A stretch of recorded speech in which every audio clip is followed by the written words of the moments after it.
Hi అండి, నా పేరు తులసిరెడ్డి. సో హ్యాపీకాయిన్లో జాయిన్ అయ్యి నేను 3 మంత్స్ అవుతుంది. సో ఈ జర్నీలో నేను మా ఫైనాన్షియల్ ప్లానర్తో కలిసిన తర్వాత కొన్ని డెసిషన్స్ తీసుకున్నాను. సో ఎండోమెంట్ పాలసీస్ మీద నేను మేజర్గా ఫోకస్ చేస్తున్నాను. సో ఆ ఎండోమెంట్ పాలసీస్ గురించి ఆయన ఏం చెప్పారంటే, మీకు లాస్ అవుతుందండి వీటిలో కంటిన్యూ చేయడం వల్ల. డౌన్ ద లైన్ మీరు కొన్ని క్రోర్స్ మిస్ అవుతున్నారు. మీరు క్రోర్స్ కావాలా లేకపోతే ఇది కావాలా అని చెప్పి డిసైడ్ అవ్వండి అని చెప్పారు. సో ఇమ్మీడియట్లీ నేనేం చేశానంటే, సరే నాకు ఇప్పటివరకు ఒక 10 lakhs వరకు దాని మీద ఇన్వెస్ట్ చేశాను. సో లాస్ అయితే 10 పోతుంది. సో లేదు మీరు కంటిన్యూ చేసాక కోట్లు పోతాయి మీ ఇష్టం అన్నట్లు చెప్పారు. సరే అని చెప్పేసి నేను ఒక 1 week ఆలోచించుకున్నాను ఏం చేయాలి అనేసి. So finally I make a move.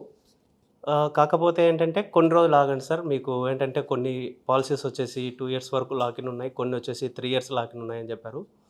So down the line ఏంటంటే ఆ టైం వచ్చేసింది నాకు. సో January 23rd ఒకటి, 8th ఒకటి అలా 2 years 3 years కంప్లీట్ అయ్యాయి. సో నేను ఇమ్మీడియట్గా రిలయన్స్ దగ్గరికి వెళ్ళాను, తర్వాత భారతీయ యాక్సా వాళ్ళ దగ్గరికి వెళ్ళాను. క్యాన్సిలేషన్ క్లోజ్ చేద్దాం, సరెండర్ చేద్దాం అనేసి వెళ్ళాను అక్కడికి. వాళ్ళు నన్ను కన్విన్స్ చేస్తున్నారు, సార్ ఇన్సూరెన్స్ అనేది మ్యాండేటరీ ఈచ్ అండ్ ఎవరీ పర్సన్కి ఉండాల్సింది, మరి మీరు ఎందుకు క్లోజ్ చేస్తున్నారు, మీరు క్లోజ్ చేయడం వల్ల మీ ఫ్యామిలీ వచ్చేసి ట్రబుల్స్ ఫేస్ చేయాల్సి వస్తుంది ఫ్యూచర్లో, మీరు వర్కింగ్ మెంబరే కాబట్టి మీరు ప్లే చేయండి కంటిన్యూగా అన్నట్లు చెప్పారు. లేదండి నాకు కంటిన్యూ చేసి నేను కోట్లల్లో నష్టపోతున్నాను, సో ఈ మధ్య రియలైజ్ అయ్యాను నేను, సో అందువల్ల క్లోజ్ చేద్దాం అనుకుంటున్నాను అన్నాను. సో వాళ్ళు ఏంటంటే మళ్ళీ క్యాల్కులేషన్స్ స్టార్ట్ చేశారు, మీకు 8% వస్తుంది, సో మధ్యలో ఏదైనా జరిగితే కనుక మీకు లంసమ్ అమౌంట్ వస్తుంది, ఇలా చెప్పారు. సో మీరు సిఐజిఆర్ లేదా ఐఆర్ఆర్ మీరు ఒకసారి నాకు క్యాల్కులేట్ చేసి చూపించండి ఎంత వస్తుంది రిటర్న్స్ అనేది. మీరు 4% చెప్తున్నారు, 8% చెప్తున్నారు, వచ్చే రిటర్న్స్ బట్టి కూడా మీరు చేసి చూడండి అంటే ఆమెకు తెలియదు అది.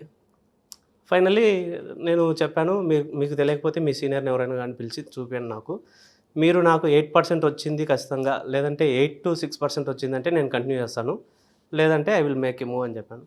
సో ఫైనల్లీ వాళ్ళు మీ ఇష్టం సార్, ఇంకా మేము చెప్పాల్సింది చెప్పాము, క్యాల్కులేషన్ చూపించలేదు, కాకపోతే మీ ఇష్టం, మేము చెప్పాల్సింది చెప్పాము, మీరు కంటిన్యూ అవుతా అంటే వెల్ అండ్ గుడ్, లేదు అంటే ఆల్టర్నేట్ ఏం ప్లాన్ చేశారు. నేను చెప్పాను మా ఫైనాన్షియల్ ప్లాన్తో మాట్లాడుకున్నాను, నేను 3 crore వరకు టర్మ్ ఇన్సూరెన్స్ తీసుకున్నాను, సో అది యాక్టివ్ అయ్యింది అన్నాను. అంటే ఎన్ని రోజుల నుంచి యాక్టివ్ ఉంది అని చెప్పారు.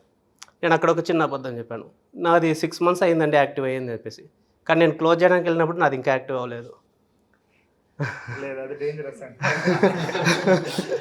సో ఫైనల్లీ ఏంటంటే మీరు 6 months అయ్యింది, ఇంకొన్ని రోజులు వెయిట్ చేసి ఆ తర్వాత దీన్ని క్లోజ్ చేయండి, ఇలా చెప్పుకుంటూ వచ్చారనమాట. లేదండి అని చెప్పి నేను క్లోజ్ చేయడానికి నేను వెళ్ళాను. ఏంటంటే January 31st వెళ్ళాను అక్కడికి. సో మంత్ ఎండింగ్ కాబట్టి క్లోజర్స్ జరగవు, కొన్ని రోజులు వెయిట్ చేయండి అని చెప్పారు. సో ఇంకా క్లోజ్ అయితే అవ్వలేదు, I'm about to close it.